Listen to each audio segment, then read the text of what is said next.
Você pode achar que conhece o caça-T, mas a verdade é muito mais complexa. Desde caças de superioridade simplificados até naves furtivas, veículos terrestres e protótipos experimentais que nunca saíram do hangar, o Império utilizou 47 variantes distintas do caça-T, e hoje vamos passar por cada uma delas. Antes que qualquer uma das variantes faça sentido, você precisa entender o que era o padrão de fato. O clássico caça-T apresentava uma cabine esférica montada em suportes entre duas asas de painéis solares hexagonais. T significava motor iônico duplo, o sistema de propulsão que lhe dava velocidade excepcional e resposta rápida em um combate aéreo. Para manter os custos baixos e acelerar o ritmo de produção, o Império removeu tudo que não era essencial para o combate. O caça-T não tinha escudos, nem hiperdrive, nem sistema de suporte de vida prolongado. Os pilotos usavam um traje pressurizado em vez disso. Em troca, você tinha uma nave que era rápida, leve e extraordinariamente manobrável, além de ser barata para fabricar aos milhões. O armamento do caça-T era um par de canhões laser verdes, e ele se destacava no espaço, embora também pudesse operar em desvantagem na atmosfera contra caças comparáveis como o Asa-X. O valor do caça-T padrão não estava no desempenho individual, mas sim na quantidade. O Império construiu tantos que isso não fazia diferença. O protótipo do caça-T foi o primeiro de toda a linha, e a origem de tudo o que veio depois. Inspirado no caça estelar V da República, ele não tinha o reforço estrutural necessário para voos atmosféricos e tinha seus canhões montados nas asas, em vez do queixo da cápsula principal. Era bem rudimentar, mas tudo o que veio depois começou aqui. Também chamado de TIE pesado, o TIE Brute foi uma das primeiras melhorias que deu aos pilotos duas coisas que o modelo padrão nunca teve: uma cabine pressurizada e suporte de vida integrado. Ele também carregava uma cápsula adicional com canhões laser mais pesados. Ele era mais capaz, mais caro, e não era exatamente o que o Império queria produzir em massa. O bombardeiro T era a principal nave de ataque a posições fortificadas do Império, e é uma das variantes mais reconhecíveis de toda a linha. Ele tinha asas inclinadas para maximizar a velocidade e a capacidade de carga, e dois módulos centrais, uma cabine de comando a este bordo para o piloto e um compartimento de armamentos a bombordo, carregado com mísseis de concussão ou torpedos de prótons. Os capitães dos destroyers estelares os utilizavam para enfraquecer naves capitais no espaço ou bombardear instalações terrestres antes de um ataque. Ele não era rápido nem elegante, mas o bombardeiro T acertava o alvo com seus armamentos, que era exatamente o objetivo. O T avançado V-1 foi o primeiro grande avanço no desenvolvimento dos Ts, apresentando S-foils que se dobravam para dentro, canhões aprimorados, mísseis, motores melhorados, escudos básicos e um motor de hiperespaço. O avançado V-1 seria pilotado pelos membros do Inquisitório Imperial após ser revelado durante o Dia do Império no planeta Lothal.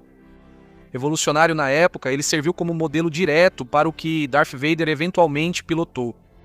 A nave pessoal de Darth Vader era o T avançado XX-1.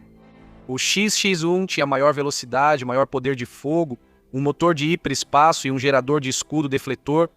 Algumas fontes também indicam que ele era capaz de operar debaixo d'água. Na época da Batalha de Yavin, era o caça estelar mais avançado da frota imperial, e Vader o usou para quase eliminar o ataque rebelde à Estrela da Morte antes que Han Solo interviesse.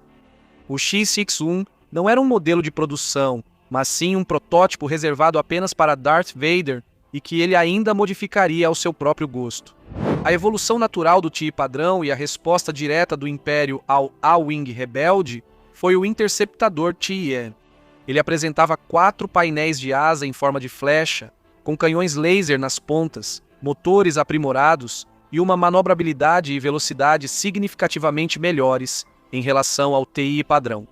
Ele se tornou um dos principais caças de superioridade do Império durante os últimos anos da Guerra Civil Galáctica, em eventos significativos como a Batalha de Endor.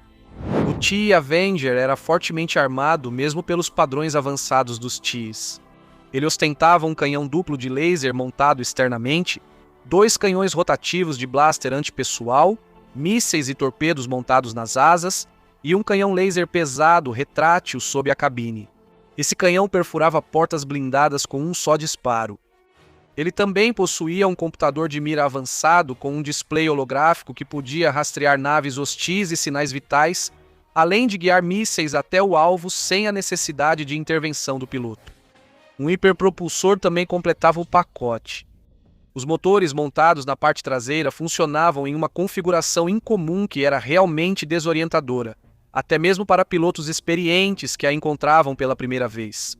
Cassian Andor roubou um protótipo de uma instalação de testes da Cyner na segunda temporada de Andor e passou 2 dias voando de cabeça para baixo antes de se orientar.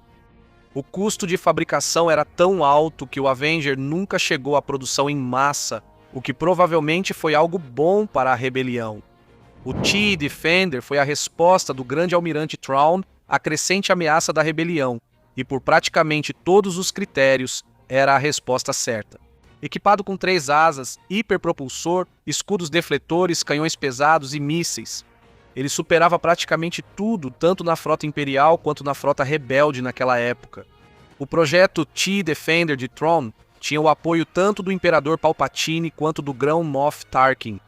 Muitos no Império viam isso como um investimento mais inteligente que a Estrela da Morte. Ele tinha um custo menor, era mais rápido de produzir em grande escala e difícil para a Aliança combater.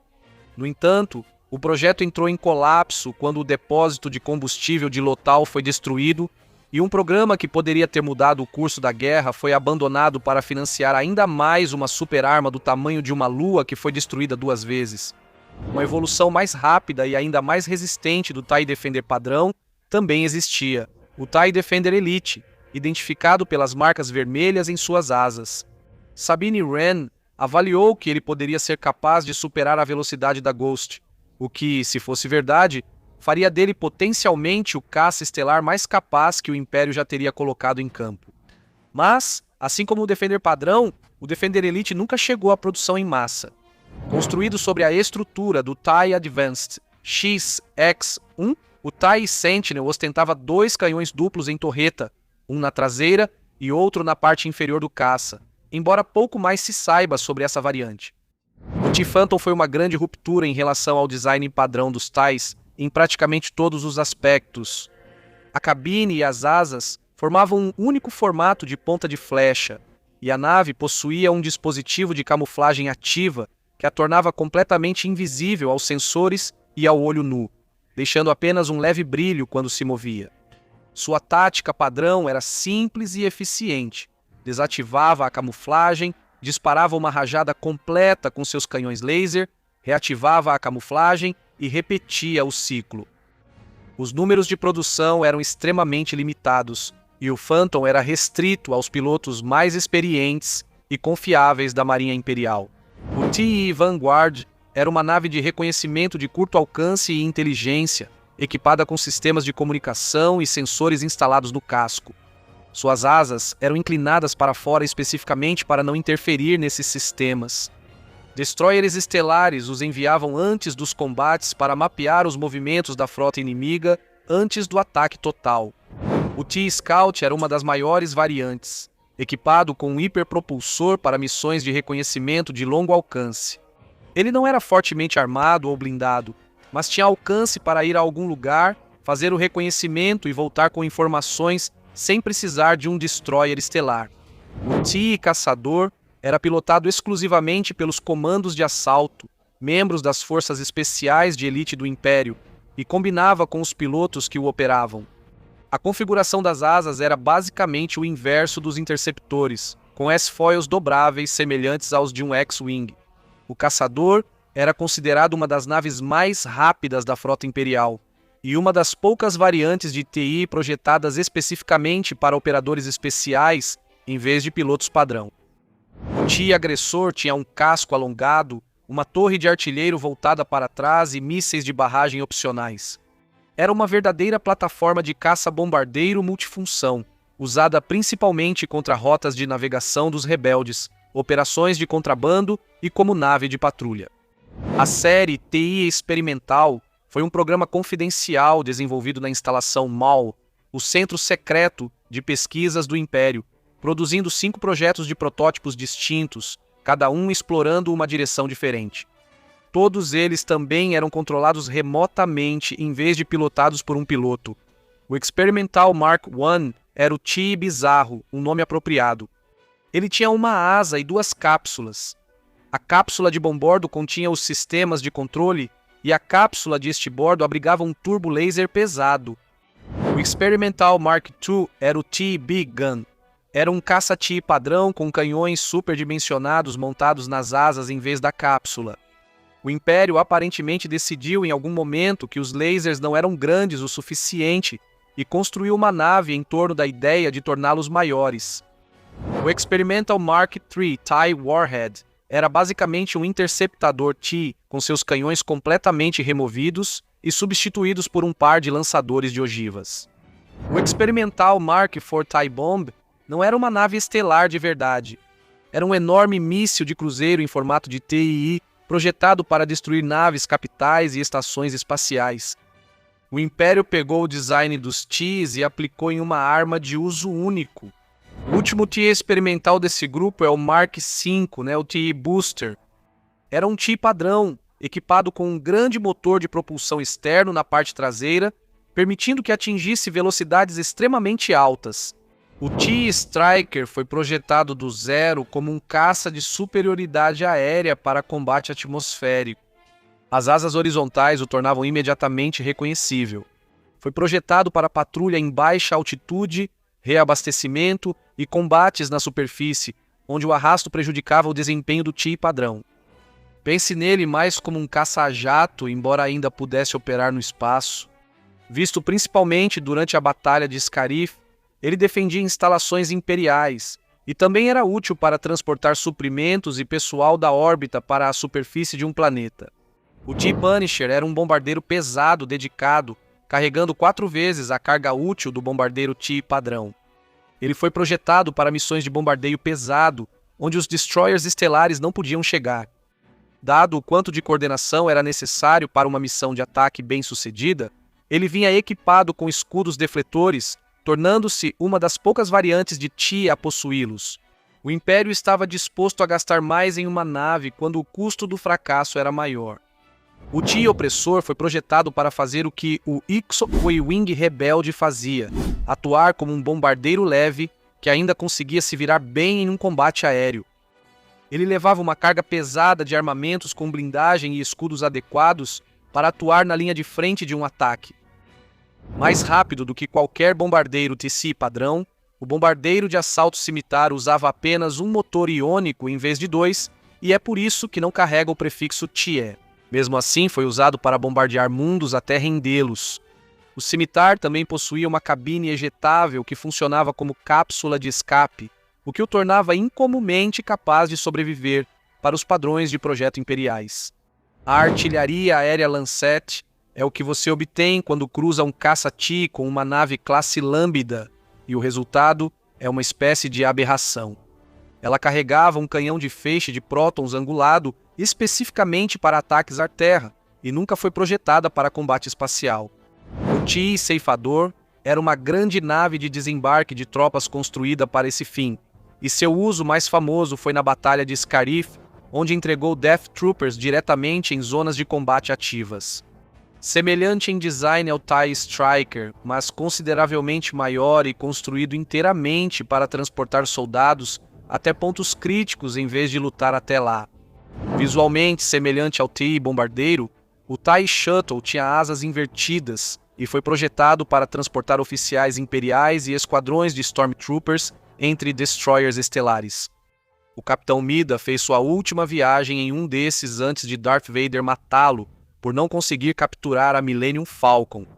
A nave de embarque TAI era uma variante do TIE Shuttle padrão que usava asas convencionais em vez da configuração invertida. Ela cumpria a mesma função. O T-Lander superava o TIE Shuttle, contando com 3 módulos e capacidade para transportar uma companhia inteira de Stormtroopers. Ele era pouco voltado ao transporte de oficiais. O T-Echelon era a maior variante de transporte da linha.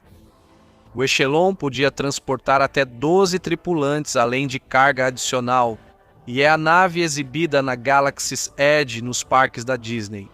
Aqui é onde as coisas ficam realmente estranhas. O TIE Mauler era um veículo de assalto terrestre, um cockpit de TIE montado entre duas esteiras de tanque triangulares. Ele tinha blindagem leve e 3 canhões laser. O TIE Crawler era o sucessor do Mauler, um cockpit de TIE suspenso entre esteiras de tanque sem asas, capaz de subir terrenos mais íngremes. O TIE Fighter Boat era uma variante aquática projetada para operação subaquática com capacidade de ataque à superfície. O TIE Raptor tinha 4 pequenas aletas que se estendiam diretamente do cockpit, em vez de asas completas. O Raptor não era tão rápido quanto um interceptador, mas era supostamente tão manobrável quanto um A-Wing rebelde. O TIE Outfighter era uma variante não tripulada do TIE, controlada remotamente com asas menores em formato de C. Ele não tinha piloto, não precisava de suporte de vida e era totalmente descartável mesmo para os padrões dos TIE. O Império ocasionalmente permitia que organizações afiliadas utilizassem suas próprias variantes de TIE, e o Sindicato de Mineração era uma delas. A versão deles apresentava uma pintura amarela e um entalhe cortado em cada painel da asa para melhorar a visibilidade frontal dos pilotos que faziam patrulhas de curta distância sobre campos de gás e minas de asteroides. Esse entalhe, no entanto, diminuía a manobrabilidade e as capacidades de combate da nave. A nave pessoal do Moff Gideon, o caça TIE Outland, tinha asas dobráveis que se recolhiam completamente ao pousar, permitindo que Gideon tivesse acesso ao cockpit a partir do solo, sem precisar de uma escada. Uma pequena melhoria de qualidade de vida com a qual o TIE padrão nunca se preocupou. Os TIE Uglies não tinham um único design. Na galáxia pós-Império, quando a Nova República desmantelou os estaleiros imperiais e o excedente de equipamentos inundou o mercado negro, piratas e senhores da guerra começaram a montar naves Frankenstein, com qualquer componente de TIE que conseguissem colocar as mãos. O resultado foi uma variedade de híbridos improvisados, cockpits de TIE enxertados em motores de Y-Wing, asas S de X-Wing parafusadas em cápsulas esféricas de TIE, qualquer combinação que mantivesse a coisa voando. Nenhuma delas era bonita. O TIE Fighter padrão da Primeira Ordem resolveu 2 das fraquezas mais gritantes do TIE original: escudos defletores e um canhão voltado para trás, operado por um artilheiro. Células solares aprimoradas completaram a atualização para o regime sucessor do Império. O silenciador TIE foi a resposta da Primeira Ordem ao Season de Vader, projetado para velocidade e manobrabilidade e equipado com sistemas experimentais de furtividade, um hiperpropulsor e escudos defletores. Kylo Ren pilotou um durante o ataque à frota da Resistência em Os Últimos Jedi, sendo o caça estelar mais capaz de toda a linha da Primeira Ordem. O TIE Sussurro era, na prática, o interceptador da Primeira Ordem. Kylo Ren pilotou um em A Ascensão Skywalker, e ele oferecia maior velocidade, alcance e poder de fogo em relação ao modelo padrão da Primeira Ordem. Visualmente um híbrido entre o bombardeiro imperial e o interceptador, o bombardeiro TIE da Primeira Ordem tinha cápsulas duplas e asas inclinadas para fora. O TIE Dagger era pilotado pela Ordem Final, a frota Sith ressuscitada escondida em Exegol. Ele tinha asas triangulares, com canhões montados entre as superfícies de asas maiores e menores. Não há realmente outra maneira de descrever essa nave a não ser chamando-a de TIE Dorito. No interceptador TIE da Primeira Ordem pintado de vermelho, o TIE Barão foi projetado para precisão e letalidade, reservado para pilotos de elite, sendo identificável à distância apenas por sua cor única. A TIE Clawcraft era uma fusão tanto da tecnologia imperial quanto da ascendência, além das filosofias de design de ambas. Embora não fosse um TIE de nome ou em nenhum sentido oficial, ela continha a cápsula de cockpit esférica da linha TIE. O resultado era uma nave que parecia um TIE que havia sido reconstruído de fora para dentro. 4 asas curvas em forma de garra irradiavam para fora da cápsula central, dando a ela uma silhueta dramaticamente diferente, embora funcionasse com equipamentos familiares por baixo. O TIE Predator foi criado pelo Império Fel e é um dos designs mais genuinamente únicos de toda a linha. 2 asas triangulares apontando para trás, presas à cabine, ajustáveis para múltiplas posições para ajudar na manobrabilidade, com capacidade total de retração para acoplamento. Eles foram apelidados de Olhos pela Aliança Galáctica. Mas essas são todas as variantes de caças TIE que conseguimos encontrar. Qual é a sua favorita? Me conte nos comentários.